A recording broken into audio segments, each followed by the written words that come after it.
Nizamabad CCF constable Pramod ని హత్య చేసిన రియాజ్ ని నిజామాబాద్ పోలీసులు అయితే పట్టుకోవడం జరిగింది. అండ్ అరెస్ట్ చేశాక అనుకోని సందర్భాల్లో ఎన్కౌంటర్ కూడా చేయడం జరిగింది. అండ్ ఈ ఎన్కౌంటర్ గురించి నిజామాబాద్ సిపి గారు ఏమంటున్నారో వారి మాటల్లోనే వినండి.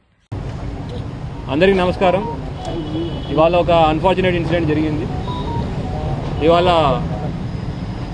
గవర్నమెంట్ జనరల్ హాస్పిటల్లో ఒక ప్రీవియస్ అక్యూజ్ రియాజ్ అనే అతను వార్డులో ఉన్నాడు. అయితే రెగ్యులర్ చెకింగ్లో భాగంగా ఆర్ఐ గారు అక్కడ చెకింగ్కి వెళ్తే అక్కడ రూమ్ దగ్గర తలుపులు పాల్గొట్టే సౌండ్, తర్వాత అద్దం పగిలిన వచ్చేసరికి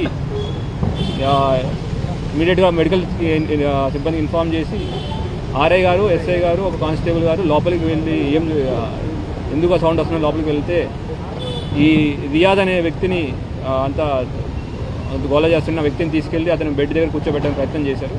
కూర్చోబెట్టే ప్రయత్నంలో కానిస్టేబుల్ గారి దగ్గర ఉన్న తుపాకీని లాక్కుని ఈ రియాజ్ ట్రిగ్గర్ ఒత్తడం మొదలుపెట్టాడు. అది పాడేయని ఆర్ఐ చెప్తున్న వినకుండా ట్రిగ్గర్ ఒత్తుతుంటే గత్యంతరం లేక ఆర్ఐ గారు ఫైర్ చేయడం జరిగింది.